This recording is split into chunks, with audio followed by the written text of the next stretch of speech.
Welcome to another episode of The Dirty Negative. Welcome everyone for another amazing episode, and we're off the little beaten track today with our guest. We've got Tim Parkin on, who not only is a photographer, he's also, although you wouldn't know it from his latest work because it's not been shown, but apparently he's done it, and we've got a new website. But he's into magazines and scanning film and judging, or not judging, but judging and creating photo competitions and things like that. And a surprise new thing, I've been told something's coming. Don't know what it is yet, but we'll find out in a bit. Talented fella. He's got a lot going on. He has, so I'm looking forward to this. Yeah, anyway, how's your week been, mate? I've had a bit of a shitty week actually. My Land Rover decided, well, it went through its MOT and it failed badly, so that's gone to car heaven. You're going to bury it? Yeah, it's gone. Oh.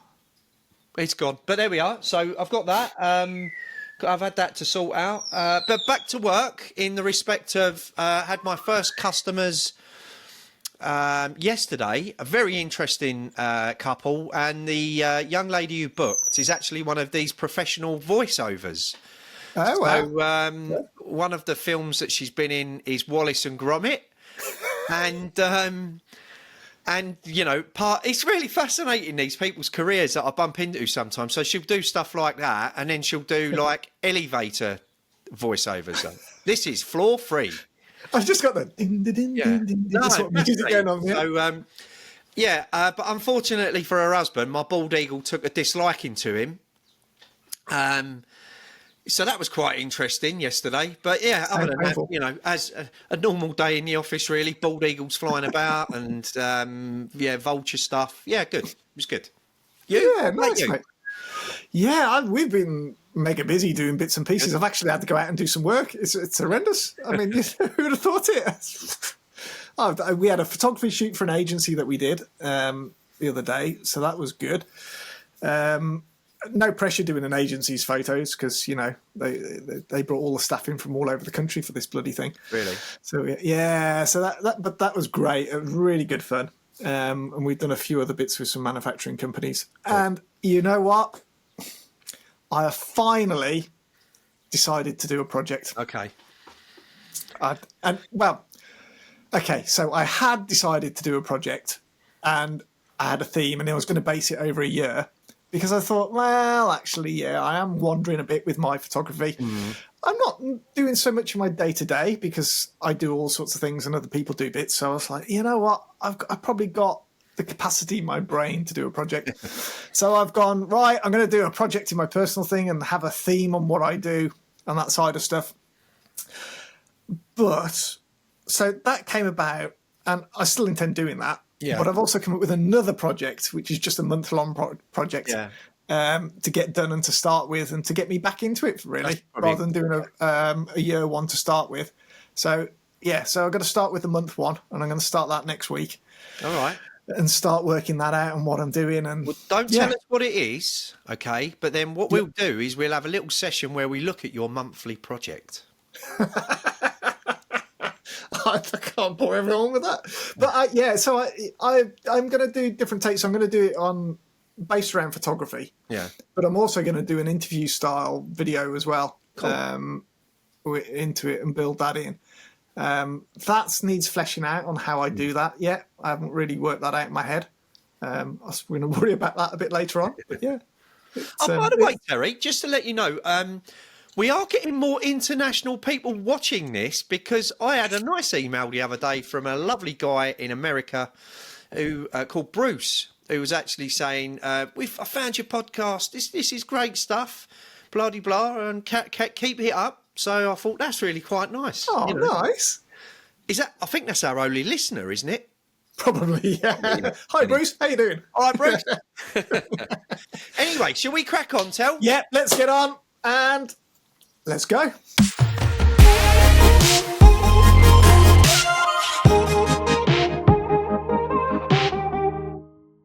Welcome, everyone. We're absolutely thrilled to get Tim Parkin on the podcast today. So, Tim, welcome. Thank you for coming on and letting us barrage you with questions galore. Letting us ruin your career, Tim, basically.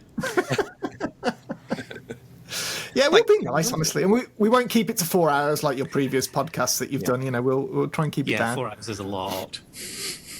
Yeah. Mainly because we can't have beer at this time of the morning. It's not socially correct. But, you know, that's a different kettle of fish. But, yeah, we'll go with that.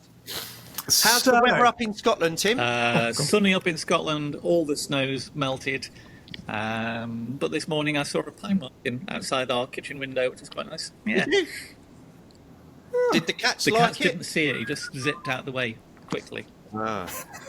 Did the eagle come down and eat it? I've never seen the eagles and the pine martens bothering us. We did have 2 golden eagles sitting in the tree at the back of the garden a couple of months back, which is quite nice to see. The cats did see those and they completely freaked. Yeah, I was going to say, well, you wouldn't. I mean, you've got some rather nice cats as well. I'm not a fan of cats, right? But your cats are quite nice. Well, cats weren't fans of golden eagles, I can tell you. Well, the golden eagle would smash one of your cats into little pieces, wouldn't it? So, and I'm sure Charlotte wouldn't be very happy. Although the murder of crows that were surrounding the eagles, they were having a like go at him. But yeah, pretty cool up here. It always is. So, as you can tell, Tim lives next to some mountains, maybe, and has got a couple of cats and some eagles flying about. I'll give you a quick view. Bear with me. That's the view out the window. That's very nice. Oh, it's such a hard life, isn't it? Was that a sheep? Was that some there are sheep? out there. Oh, shut up. That's the dog seeing the sheep on the telly, that is. I was going to say something that's totally inappropriate, so I'm keeping quiet. You was gonna talk about the country I live in, wasn't you? How did he guess? Yes. Right. Let's leave that one alone because I'm the one who has to live here. You don't. All right. Yeah. There'll be a brick coming through the window in a minute. It'll be cancel culture all over again. Anyway, we digress. Yeah. Moving swiftly on. Well, Tim, as I say, thanks for coming on. Obviously, I've driven you mad in the past, so you know me fairly well. And but I wanted to get you on our podcast because I look at, you know, your role in photography is very different to many others, shall we say, in the way you're in the industry. Yeah, I think possibly, yeah. Yeah. So, and I've been looking forward to this because I would like to have a discussion with you later on about, you know, your thoughts on awards and stuff like that, so that others get maybe a better idea of how these things work in the background, you know, stuff like that, because you don't often. Photography podcasts is always about photography, this, that, and the other, but there's so much more to it. Like the awards, like when you come to put pieces of work together and the process behind that. But what actually got you interested in picking up a camera? That's a good one. When I was probably about 14 years old, the people who lived opposite us at the back of the house, they got 2 gardens adjoining, they were presidents of the local camera club, and they invited me and my dad down to come and have a play, and they had a dark room, so I was taken in, and I managed to buy a Zenit E for my birthday, which is a little manual Russian camera, I think, or at least East German camera, and I loved it at the time, but it only lasted about 1.5 years, 2 years before the BBC computer came out, and I got addicted to games and computers and programming, all sorts. So everything got sold to fund that. However, I had an accident and broke my back in 1996. So I was out of work for a couple of years, recovering. And when it came to about 2000, I was told by my doctors if I wanted to get the back better, I had to go walking. And so, not very good at just doing things like walking. I get itchy fingers and a bit bored. So I thought, I can pick up the camera again. So I bought myself a little Canon 20D camera, and started going out for walks in local areas near Leeds, which is sort of Brimham Rocks was one of my favourite areas. And I was lucky to get some reasonably good conditions on the first times I went out, so it became a little bit addictive. A couple of good sunsets with nice mist over the Brimham Rocks, and one of those photographs actually ended up in a competition book. So that was great. That's what got me really interested to begin with. And I'll come back to film later, but yeah, there's another event. Wow. Okay, I like that. I like the fact that you've... See, I sort of dabbled with it years ago, but it was too expensive in film, and I just went, oh, I'm not doing it. And it wasn't until digital sort of came that I got back into it in that respect. So you were very brave taking it forwards and doing all the film stuff and developing and everything else. So kudos to you. That didn't come straight away. That was later on. My family, for my 40th birthday, bought me a trip to the Outer Hebrides with a couple of photographers. David Ward and Richard Childs.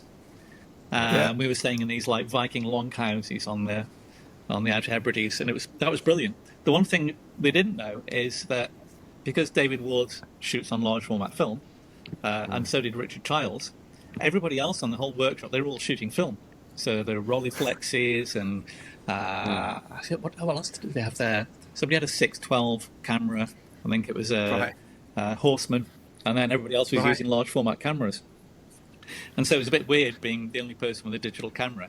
So a guy took me under his wing and started showing me how it all worked. And it turns out this guy kept on saying, I said, what do you do for a living? He said, oh, something related to photography. After the end of the week, he told me he was actually the second unit director on most of the James Bond films, Star Wars, Empire. So he had a related career in photography, let's say. But yeah, that got me addicted to the film. That's when that started. So really, you got into film photography through peer pressure? Pretty much. Nothing else? Yeah. peer pressure and one of David Ward's 30-inch by 40-inch Cibachrome prints, which I was just like, that's amazing. Yeah. I want some of that. Fair enough. I can understand that. It's got that sort of lure to it, hasn't it, for doing that sort of stuff? Definitely. And I got to be honest, I had a look at...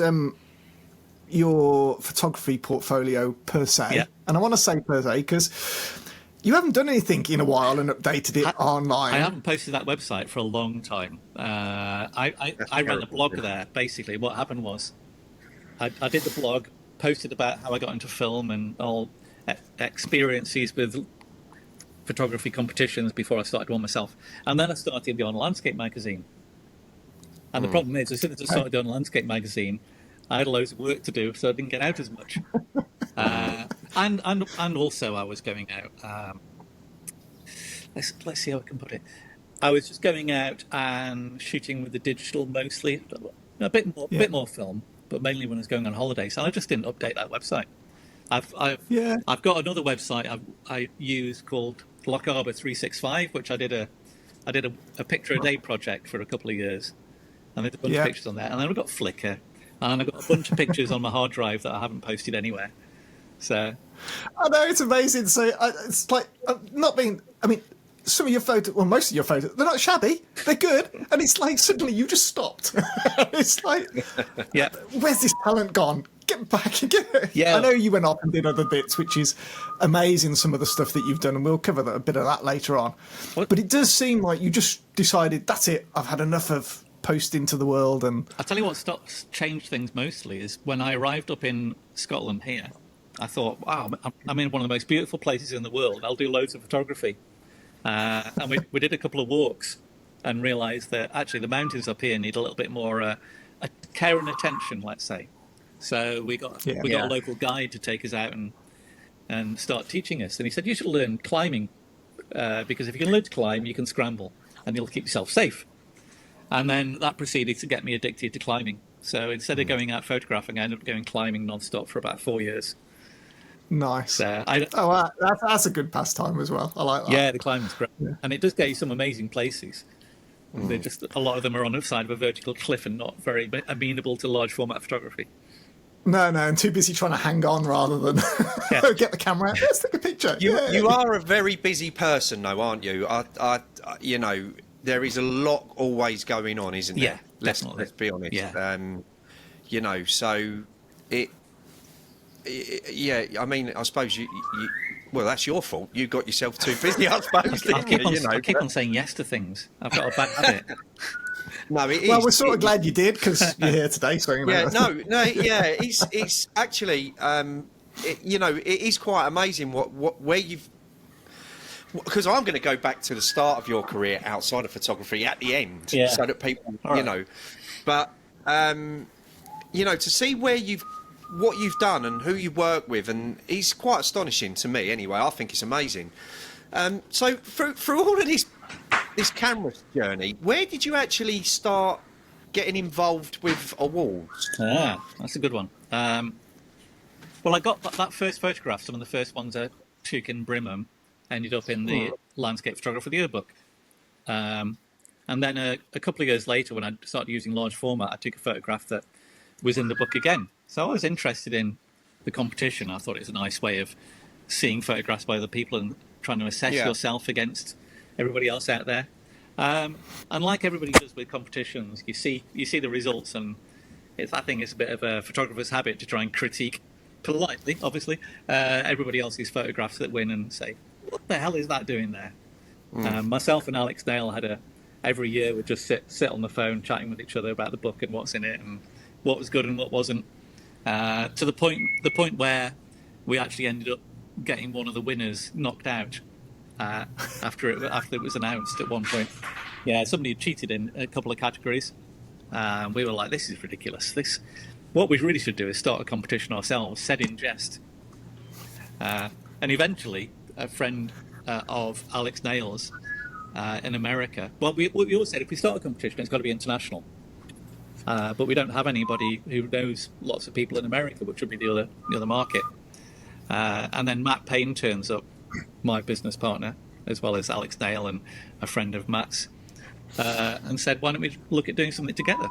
So that was like one of these things where you look at something and you think, something needs doing here, and you just do it yourself.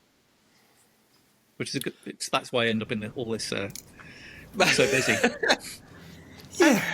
I'm intrigued here. I'm not going to talk about. Well, I want to talk about the image that you saw, but how did you know it had been? Is it just because you'd physically stood there yourself before and went, well, that might not have been there, and is that how you picked it? It was a little bit easier. It looked sus to begin with, but the really giveaway was shadows pointing in different directions. Oh right, okay. Yeah, that was a classic one. Sun's over there, and the shadows are. That doesn't work. No. So this is now going to turn into a podcast of what not to do when you enter a photography competition, how to get away with it. Yeah. Look at your shadows and see what's doing. Photography forensics. It was very much like did NASA land on the moon stuff. Yeah. Oh, don't start me on that, Jesus. Right. Okay. Isn't it disappointing though? This is why I'm not going to moan too much, but it is disappointing when you see things like that. And I've had discussions with you personally, haven't I, about an image, but it does. Well, anyway, we forget it because I'll get the ump, and I can't. It must be really difficult now, especially with the rise of AI and everything else coming into it, and how good some of that is coming across.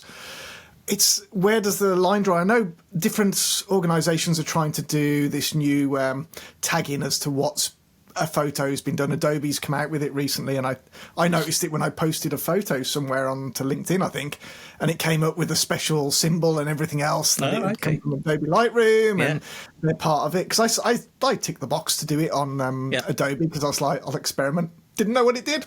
I've got to be honest. Like, we'll tick that on. And it posted, and it came up, and it said where the file was edited, where it was took, what camera, and everything else. And actually, I was like, that's probably quite a good way. I'm sure people are going to get round it because it's just technology. It's nothing. We're quite lucky in the fact that raw files, because I got invited to do the technical assessment of images for the Wildlife Photographer of the Year, and this was before starting our competition. And they're very strict because there's a journalistic integrity to the Natural History Museum runs it, and they don't want to lose their but research kudos, as it were. They don't want to be seen as faking things. So they got me on board, and one of the first things they did, because we do raw checking, that was their whole way of doing it. You get the raw file in, you look at it, see whether it's been changed from the raw file. The first thing I did was go, okay, well, can a raw file be faked? And I spent maybe a couple of weeks trying to work out how to fake a raw file. It's very, very hard. In fact, I'd say it's impossible without the application of lots of. That's really, really reassuring. I've got to be honest. Yeah. From a photographer, I love that fact that actually that's your sort of proof, that's your negative, and that's Exactly it.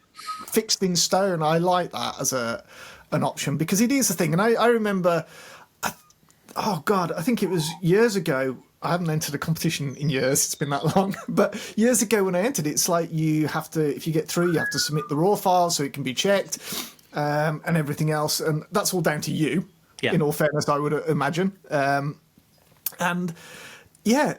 that's nice because then you can see the differences that you have just done the natural development of the raw file like you would do in the darkroom. Yes. And you've just done those bits. You've not done anything with dodging and burning, removing this and adding this and everything else. And it's fascinating to see when you're judging a competition. You can see the raw file and the final image and go, okay, what have they done to get to here?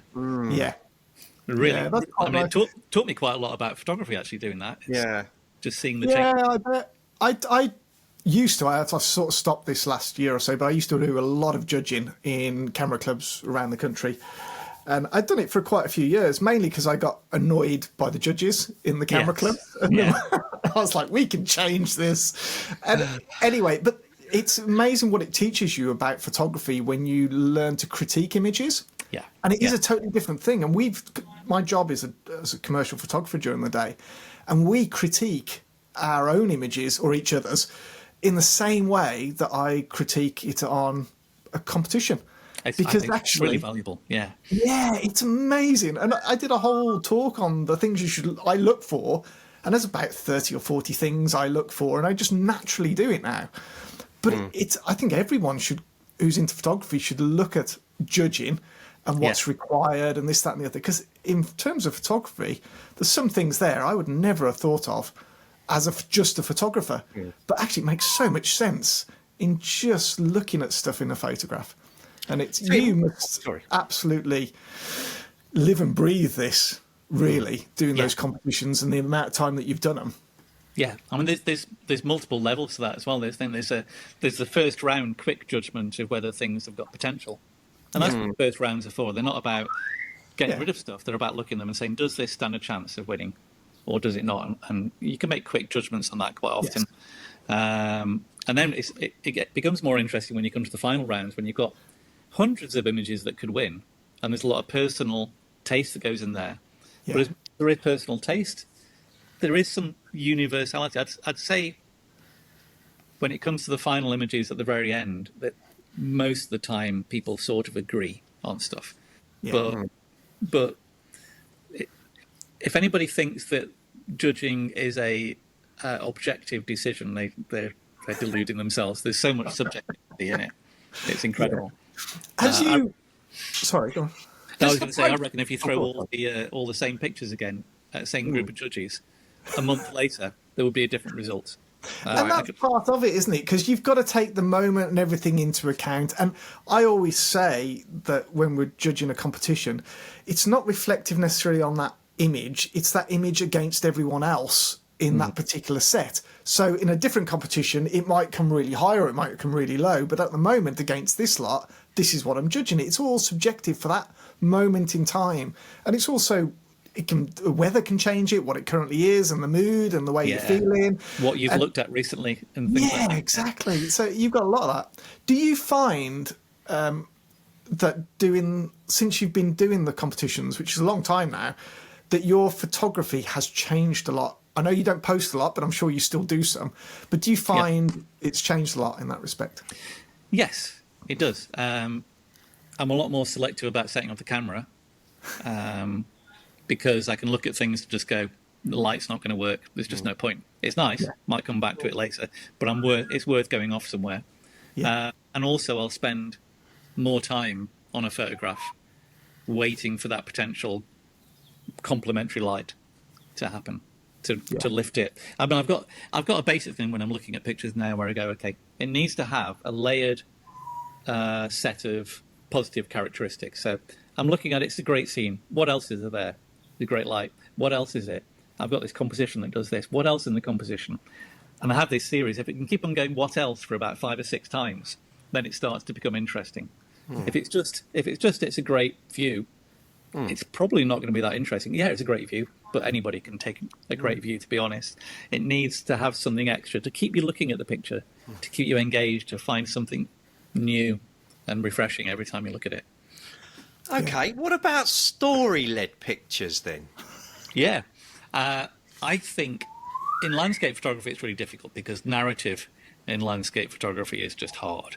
There is, especially the single photograph, to actually have somebody pick up on a narrative that you're intending with a single photograph I'd say it's almost impossible in one photograph. When you're taking multiple photographs, it becomes really interesting. I like that. And you can start to see commonalities between pictures and picking up on intention more. So I'd say yes. Once you get beyond, like, say, 6 or 8 pictures, you start to see what the intent of the photographer is, and you can start detecting what they're interested in, what makes it personal.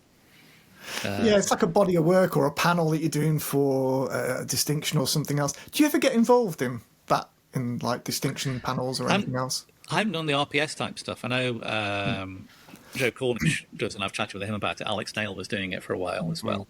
Yeah. And yeah, it's interesting on that side of things, but so often at these panels, the connecting story or narrative is very simplistic almost. It's not complicated at all. It's either something subjectual, so it's trees or bridges or something. It's like, yeah, okay, you've got some like a, I don't know what's the word for it, just a collective category you're working within essentially. Yeah, it's top level, isn't it? It's not deeper. You've got like Lewis does a whole book on a topic. Really, he does project based, and he'll do this whole thing that ties it all together. And some of the images you would have never necessarily put together, but they're similar sort of style, and then the story brings it all together, and it's just that's deep. Mainly because the topics he picks are really deep, but that's not a bad thing, Lewis. Don't take that as a bad thing. No, I think when you've got it almost needs images that are a little bit more disparate to force an interpretation. Yeah. To take it beyond a simple reading of bridges or trees or whatever, and then you start throwing a few images with, I don't know, a bunch of trees. You have a few things in the background that you pick up on, and they're common in a couple of images that suggest something extra, and it's quite interesting seeing that. And then there's the way we read pictures. The compositional side of things, the way we track through an image. Yeah. You can, with the commonalities in those between pictures, to say, okay, I've read those 3 pictures like this. The next picture, I'll probably try and read like that. And then you can play games with the next image in the series or whatever to do something more interesting. God, you need a psychology degree, don't you? I don't think it needs to be that complicated, but I think it's interesting when it does happen like that. But it is nice if you can bring that into that side of stuff and the psyche behind what your reader is going to feel and put yourself in their shoes for a little bit. That does help you build that picture out and do stuff. And we tend to do that in terms of projects that we do for commercial, because we're looking at what their clients, their end user, is going to experience when they run through their path and how it's put together. So we have to think about that for the client. The client doesn't care. They care, but they don't know about it. We have to think about that for them and say, this is what your audience are going to look at. And I suppose putting a body of work together like that, you have to do that. And it's like when Lewis does his books, he naturally does it all the way through. I don't know if that's conscious, Lewis, when you do it, but it comes across. It is, but then you have to think, you have to think well in advance of what you're doing, and as you're on the journey, you it's like a jigsaw puzzle. You then bring it all together. This actually leads on beautifully, actually, to the next question. And one of the reasons, actually, I do what I do these days, it is because of your magazine, Tim, which is called On Landscape, right? But on a serious note, it's really interesting how you. The magazine, which I highly recommend, is not just focal based on photographs. It's about the text that actually takes you on the journey of the photographers who are actually putting their work in the magazine. And it actually gives you... You two have been going on for about 10 minutes. I was listening to a little bit, not too much, but anyway. But when you read some of the articles in the magazine, they really can change your mindset on how you move forward with your work, and that has been a great benefit to me through the magazine. So the magazine has obviously been a great success because you just did issue 300 recently, didn't you? Yeah, 323 we're working on now. So I commend you on that. Just give us a quick run through on the magazine for those who have never heard about it. Give it a plug, and obviously, yeah, it's when we started the magazine, there was only really the print magazines available, and it was chatting with a couple of editors of those magazines about how they work out what articles to have, and effectively they were saying we have an expected lifespan of a customer or a reader of 1.5 years. And because of that sort of lifespan, we rotate all our articles on a 1.5 year basis. So the topics that go in the articles are repeating. You'll have seen this again and again every 2 years. You see the same articles on, taking autumnal views or using perspective or whatever. And that's fine. But the reason they do that is because they're trying to sell equipment. And the people who buy equipment are people who are starting photography. People who've done photography for a while have settled on a system and don't buy as often, therefore they're not as popular a target market. And so it will ultimately always be about that beginning cycle of photography, which is about technique, it's about subject choice, it's about where do I find pictures. And I always like reading something a little bit more in depth. So myself and Joe Cornish had a chat about it, and we said, why don't we just start something that's more in depth, that's about the why of picture. Because I love Joe Cornish's First Light book, where he takes a picture and he discusses the picture, and then he shows another picture at the bottom that didn't work and discusses why it didn't work. And that was great to see that comparison. And so we based it around this. We based it around the experiences of photographers, why people take what they do, and ultimately, one of the things I realised, we had a lot of conversations about style. And people think style is the style of a picture. And fundamentally, a photographer's style isn't about how they process a picture. It's about what they choose to photograph, what interests them, what makes them a person that wants to go out and look at stuff and take pictures. So, and you notice that as you look through a person's body of work, you can see their developments and what their interests are, why they're drawn to certain locations and others. And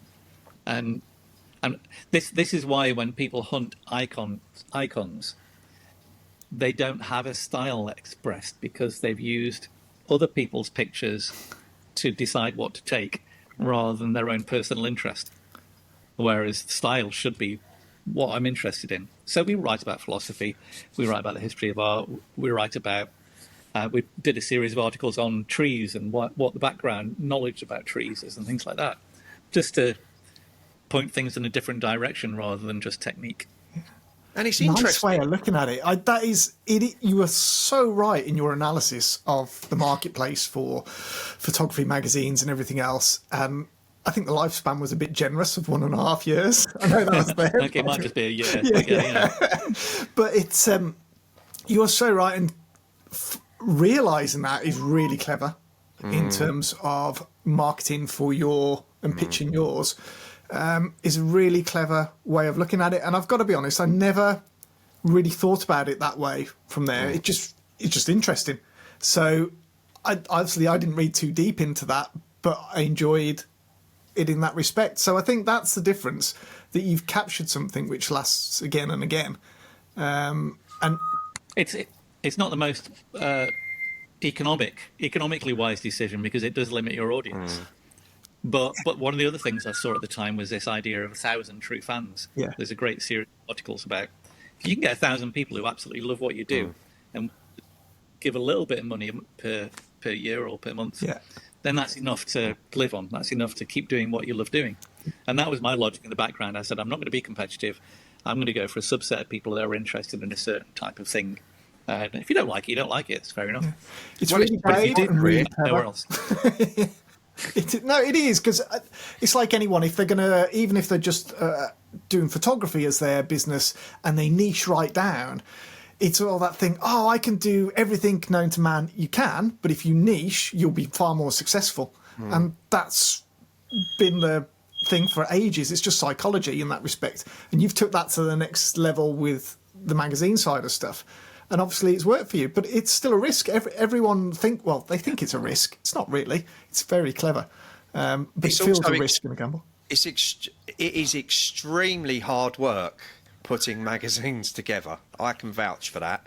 Yeah. It is so time consuming. It is hard work. So, it's an amazing magazine in the respect of the different topics that are in it and how people feel. I always like reading Cody Schultz's stuff because I've spoken to Cody a few times.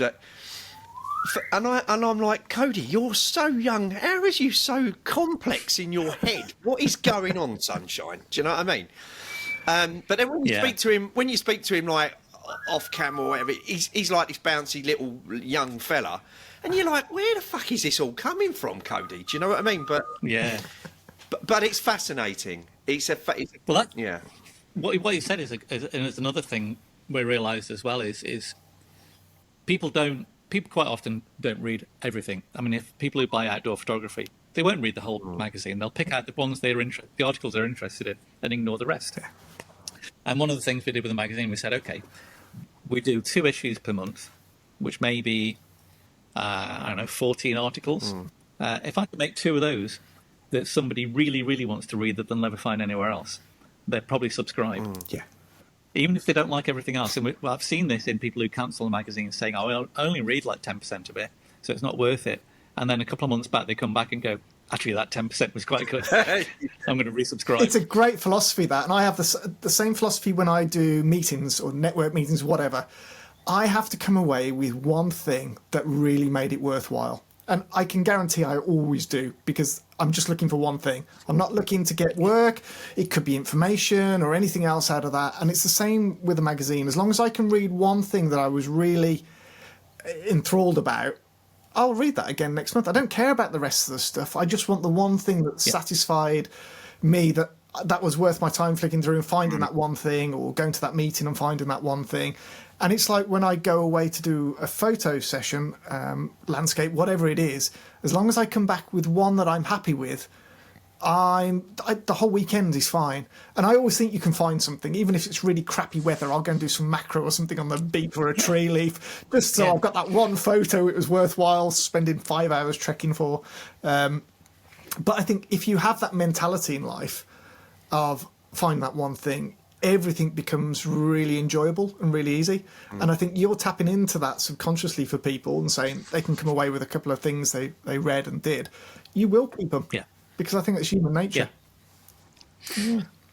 Tim, tell us a bit about the other part of your photography stuff in the scanning side of things, which is, again, a great help to me.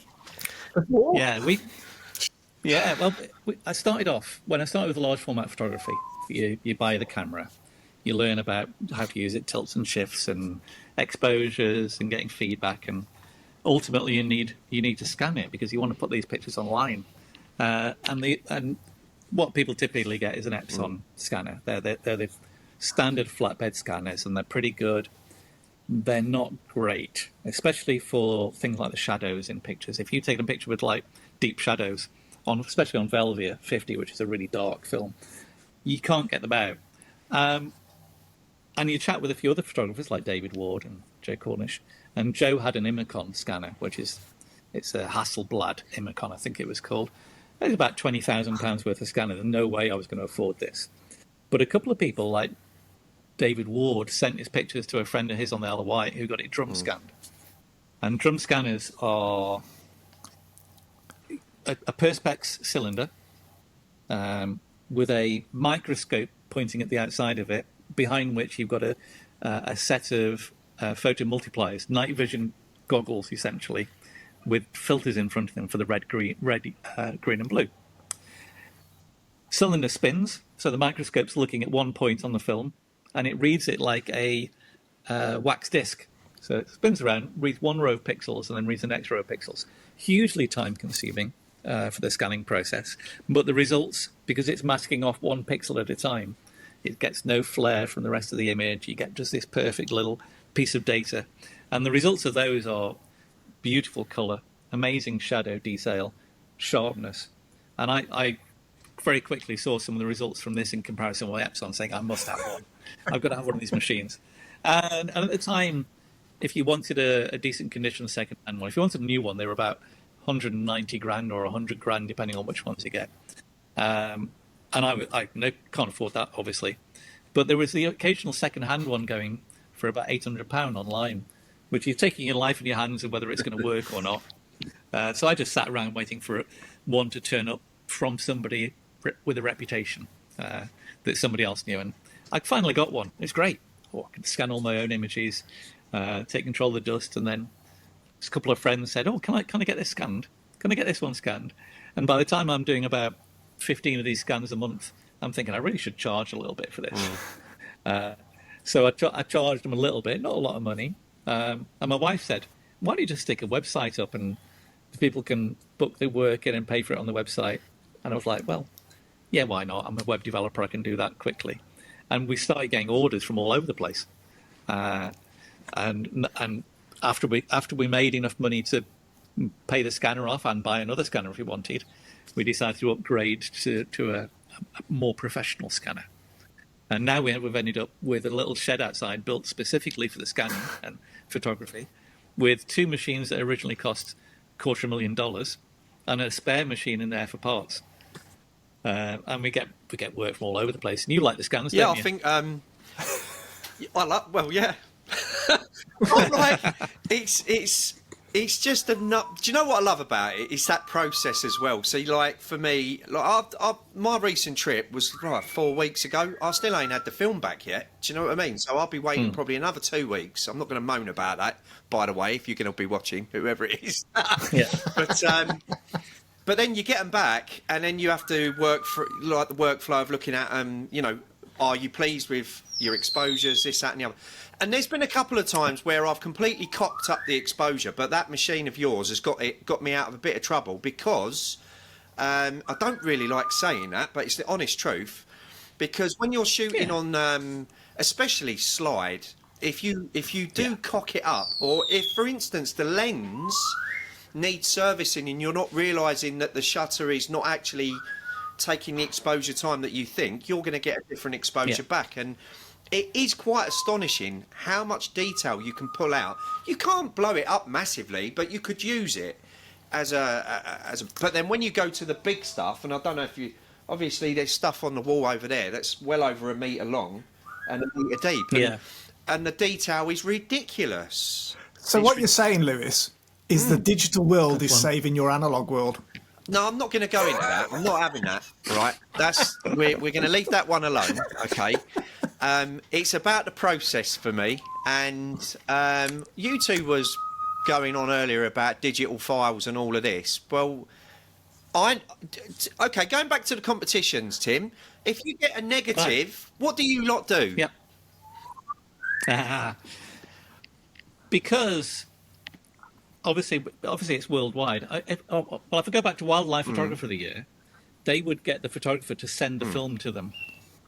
I mean, that was a big ask for a lot of people to send their originals around the world just to be assessed for a competition.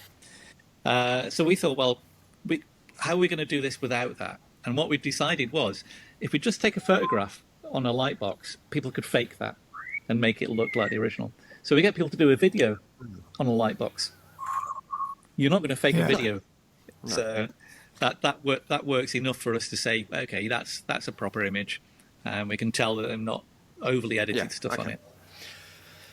I love it. I love it. I do love it, and it is bonkers when you get it back and you see what you can actually. Oh, there's nothing better. I'm not having digital anymore. Do you know what I mean? It's just not for me. Yeah. And you know, well, the thing about film that gets me, and I still use a digital camera. I take my Sony A7R III out, but when I go out with a large format camera and I create something, and I spend a lot of time investing in it, getting the focus right, everything. You take your film, I develop it myself, so I've got my hands on in the dark room developing it, and then And then I'm not doing that. Come on, I need too much room for cock-ups there. But if I do that myself and then I take it to my scanner, I've owned that piece of film in front of me from the start to the end of the process. And I found that really satisfying for me, which is probably why I haven't done as much photography, because we moved house from Leeds my brother-in-law was having his wife died, and we were trying to help with his kids, etc. So we moved over to East Yorkshire, and the house we were in didn't really have space for a dark room. And I didn't want to send the film off for developing. There's something that would change the process for me there. I wouldn't own the process. So combined with the fact that I didn't do as much photography, I didn't own that process. And I've got a darkroom nearly finished. I've had it nearly finished for 2 years now in the shed with the scanners. And as soon as that comes back online, I'm keen to get back and processing film and doing some alternative printing. I've done a bit of platinum palladium printing and a bit of Van Dyke printing, and I really enjoyed it. The results are fascinating, very different than using transparency film, etc. But equally engaging. I mean, that is one of the things with film, and I see it with Lewis's methodology and the way he does stuff. You are owning it all the way through. Everything is on purpose that you're doing, whereas in digital, it's not quite like that in any stretch of the imagination. Yes, you're purposely going somewhere to do a photo, but you've got a bit more freedom to just snap happy as opposed to going, I've only got templates I'm going to use today and that's it, because that's costing me so much per plate or whatever, and you're really conscious of it. Yeah, that commitment is really different. Sitting in front of your camera with a scene in front of you going, should I press the shutter or not? This is going to cost me £10, and all the process that follows it to scan and everything else. You look at it and think, should I wait for the light a little bit longer? And when you actually finally take it, I mean, quite often you just don't bother because you think it hasn't worked. Whereas with digital, I set up and I go, right, I've got it set up. I might as well take a picture now because I've got, I can take as many slides. So you take a picture, light gets a little bit better, you take a picture and go, well, I can move on now, I've got the picture. And you just don't spend as much time.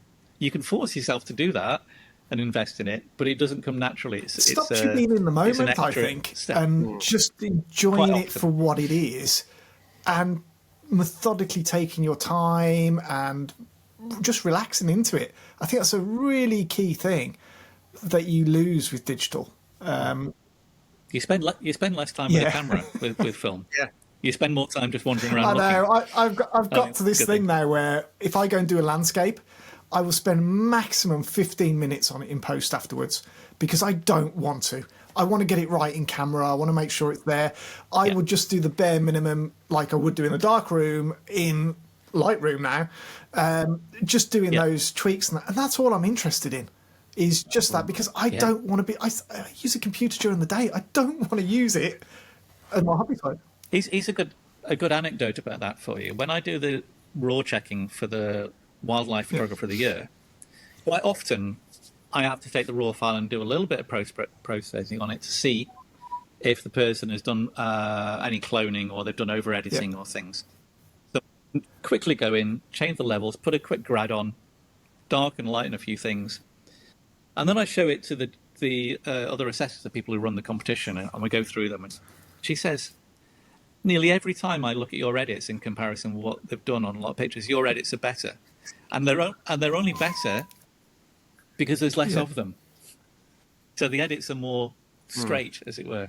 I mean, it doesn't work all the time. Sometimes pictures need editing, but quite often the over-editing makes things look worse. That's the conclusion that the organisers of the competition. Yeah, I totally agree with that. I mean, I like grads and stuff. I do it in camera while I'm there, and I put the filters on the front to get what I want, so I don't have to do it in post. I don't want to be adding that sort of stuff on. And I appreciate we've got the option to bring shadows up and highlights back and stuff, but only to a certain extent. And that spoils a picture sometimes, I think, when we do it. I know it's flat when it comes in and we've got to do certain bits with contrast and this, that and the other, unless you put it into a camera standard profile or something. But it's I think we can go OTT, which is why I've got this thing, 15 minutes max, sat on my computer, and that includes loading it in and everything else into that, because I really don't want to do it. But the learning process of like, Tim has literally been on this journey with me from day one, because well, I've driven him mad. I must have done. But it has been a very quick learning process, actually, Tim. It's only been 4 years. It's not even been 4 years. I'm quite amazed at what I've managed to do in 3 years, to be honest with you. Yeah. But, you know, that's when then you have to think about your film stock, you know, what you're trying to achieve before you've even gone and done it, and testing the water with different things as well, because it's very different. It's very rewarding when you get it right and you think, my goodness. But I believe it's an art. There's an art to this, and I think this is where at times we have lost this art. But again, I'm not going to go on any more about that. You know. So, Tim, we've sort of talked about your personal landscapes from photography. We've talked about your magazine. We've talked about your competitions. We've talked about your film scanning. Is there anything else that you're going to be doing in the future? Now there is. I know. Okay. Stay there for a moment. I'm glad I asked that question. I hope he's not going to come back with like some lingerie on or something like that. You know what I mean? But yeah. No, fascinating chap, isn't he? He's a fascinating guy. Oh, well, he's let us down. Come on then. What do we got? Right. I was out just after lockdown. I was out climbing in Glen Nevis, on the side of Ben Nevis, and we went to a really sort of like out of the way crag to keep away from other people. And it's a big slabby thing, and it was midges were absolutely dreadful. And I got to the point where you have to put the midge nets on. As soon as you put the midge nets on, you can't see what you're doing. So I thought there must be a solution to this. So I thought it'd be great if you had a pair of glasses built into the midge nets. Yeah, I saw this in your magazine. Oh, look at that! There you go. Yeah, You can see what you're doing. See the back of the camera. See your feet holes. When You you're saw doing it here first. yeah. That's what I want to say. So I've been developing those for a while, and since doing that, we've had, that's the branding for you, Brilliant. a couple of local climbers, this is amazing. He's amazing. and within the first, I didn't promote it or anything, and in the first 6 months, we sold enough to buy a couple of e-bikes for me and my wife, and it won the best accessory in the Great Outdoors Well magazine. deserved, mate. Well deserved. I like that. Tim, So you're a legend. that was- You are. that was one of those things where you just go, I've got a problem. Nobody else is going to solve Yeah, it for me. I'll just brilliant. do it myself. And that's always the one thing that's led me to. If I need something, it's other people are going to probably need it. Superb, mate. Inspirational. I love that's it. where you go. Absolutely love it. Tim, last question. Now, for those of Yeah. you who don't know Tim, obviously music was a big influence in your life, wasn't it? Right. Oh, So yeah. I'm not going to Yeah. go on about that. Other than, what is your favourite genre of music? What is your favourite band? And who is your Yeah. favourite solo artist? You got me there. Okay. I have a very, very taste in music. I like everything from country to death metal, from a bit of jazz. I'm not too keen on modern jazz, to indie. When I was working, I used to work as a record scout. That's where it was. So I'd go out and see new bands, and one of my job was to try and work out whether they were going to be successful. So it's similar to the competition side of things, really. The stuff that I really like, though, is people that are doing something. I love songwriting, clever songwriting. People who are pushing genres, and so probably my favourite band at the moment is a band called Sleep Token, who are a metal band that wear masks like Slipknot, Right. so they're in disguise almost. But the guy who is the lead singer is a very hugely talented singer and musician. They've got one of the best drummers I've ever heard in the background, and they play songs that drift from R&B to rap to metal to jazz to all over the shop, but always with good songwriting underneath it all. Best solo artists, that's a tough one. I like quite a few. I'm gonna be controversial and say Olivia Rodriguez, Nice. female pop singer. I've got kids, of course I know what that is. I mean, Yeah, she's the songwriting is all influenced by 1990s indie music, which nobody will get from the outside. But if you listen to some of the songs, it's all like Oh, Supergrass amazing. and bands Love like that in the Supergrass. background. Yeah. But she does that with some great songwriting and the real sort of like pop. Did you ever bump into influences. Liam Gallagher? Yeah, I did. Yeah, he forced his way into a studio where I was doing some session work for a band at one point, moaning because he's had to kick down his mum's door because they changed the security on the locks. But I used to hang around with his brother. Oh right, Paul, yeah. because Paul, to try and keep him out of the way, Paul got given a job as a record scout as well to keep him out of trouble. So I used to hang around with Paul and Sean Ryder's dad. So Sean Ryder's dad was an old music hall musician, comedian, and singer, and he was brilliant. He looked like Fagin. But Yeah, I was listen, good seeing him in one more. Manchester. What was the best concert you've ever been to? Because the other day I was reminiscing, and I was in the gym, and I did like Oasis, but I went to Nebworth, and it was mental. It was a wonderful. I will never forget it. I will never ever forget it. It was a great day out, and I was boring the tears off of some of the young people who have got no idea of what going to good concerts are. And was you there at Nebworth for that? No, I've only been to Nebworth once. Wow. And that was see That Queen. must have been amazing. Yeah, that was a big gig. Yeah, that was pretty stunning to see Queen. Best gigs. There's probably a couple in Manchester that spring to mind. One was when Sean Ryder started at Black Grape. He played a gig at the top floor of the Students' Union, which is probably about 200 people in the audience, and it was basically all the sort of like people from Manchester music scene, like the Charlatans and Oasis and all those gathered there, and all the music industry lot, and they played the most amazing high power gigs. They were clean because they hadn't been on tour. They were really psyched for what they were doing. Sadly, they played a bigger venue next door about a month later, and it was a bit crap. And then they played the Apollo when they got really big, and it was awful. It just full. Other one was Verve. The Verve's farewell gig at the Roadhouse in Manchester, about 100 people in the audience. So that was stunning. They're a good band, Verve. We could do a whole podcast on music, I think. Absolutely. Absolutely. My claim to fame... Pixies. Who? That's another good one for you. Oh, the Pixies. Okay. My claim to fame is my dad's cousin is Dave Murray in Iron Maiden. Wow. Never met the geezer.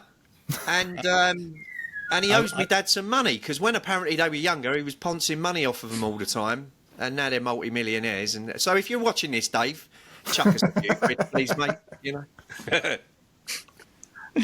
Iron Maiden are amazing. The fact that they've made so much money just by touring, they've given up on the commercial music scene, and they just do merchandising, album releasing, and play gigs for themselves. It's like, fuck the music industry. No, fair enough. Excuse the language. I'm listening to loads of Radiohead at the moment. I'm Radiohead. You know, I love Radiohead. Yeah. That's that. There's another good one for you.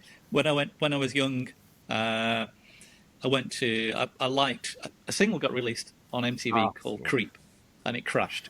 Didn't go anywhere. Didn't make a success. So the band decided they were going to do a tour of youth clubs and invite local bands, thinking if we invite local bands, then all the audience, all their mates will come along and see Radiohead. So they did this.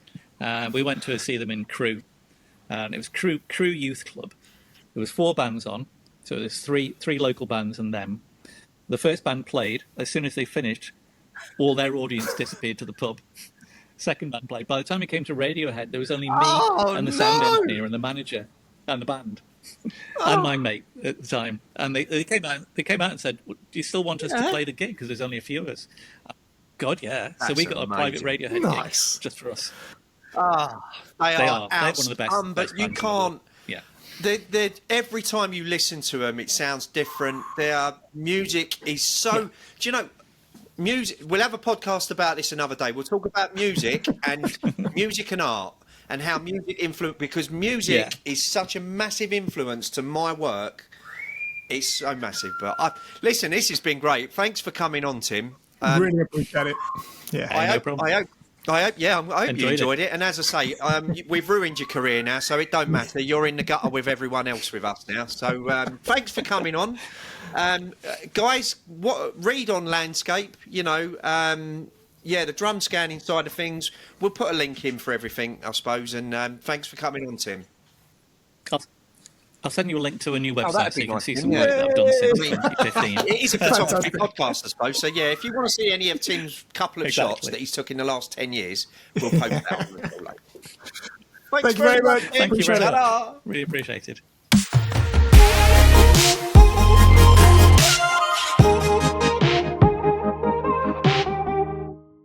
Well, who would have thought?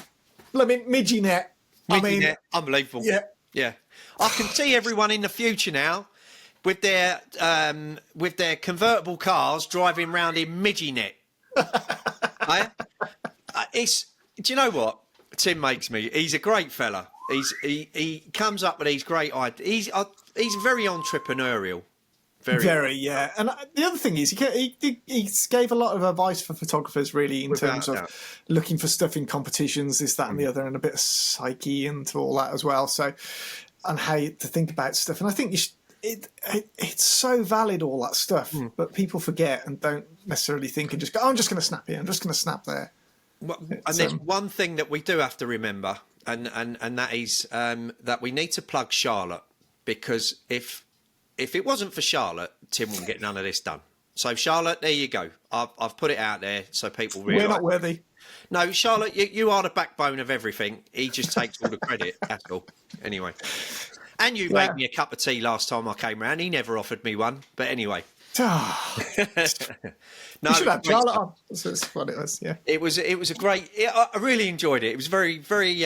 see, we need these different topics. We need to sort of... It's not so square, is it? Do you know what I mean? It's fun. Talk about, like, music at the end and just have a bit of fun. We could have done a whole podcast on music, I've got to be honest. Easily. Yeah. But very, very interesting fella. And we'll leave all the links to the website and everything for people to look, and obviously the competition, the book and whatever, Perfect. Anyway, Tel, what are you up to? I'm getting actually ready to go to the photography show, actually. That's my next thing. So obviously I've been and gone by the time you guys hear about this, but yeah, I'm off to do that and to have a few days dossing about in London and doing nothing. And I'm sort of going to call into the Leica shop while I'm there. Right. I keep coming back to it, and I don't know if I. Yeah. If you get a chance, go and have a look at I've never been, but there's the photographers' galleries down there, isn't it, in London? Yeah, that's right. I've heard some really interesting things about it. I'd like to go and look at it myself, but if you nip in if you get a chance. Well, maybe we should go and do a visit down there separately. Maybe we should actually. Yeah, let's do it. We can do a little video on that, actually. That'd be quite a good idea. Let's do that, and we'll go together and stuff and have a look at that. Make a sort of couple of days of it. I'll have to ask the wife first, obviously, but I'm sure. Well, there is always that, but we'll try and turn it into a business opportunity. Okay. Yes. All right then. Yeah. Justifiable then, isn't it? Yeah. That's like me trying to work out this Leica and go, but it's gonna. I told you the other day I nearly looked at a Fuji G617. Is it GX? Okay. I wanted it so badly, but I just can't afford it. It's just not. But I will have one in the future. I definitely am going to have one in the future. Nice. Fingers crossed. Well, guys. Right. We shall leave you all in peace, and we'll see you on the next episode. Love you and leave you. And as they say in Wales, Hoil Val. Welcome to another episode of The Dirty Negative.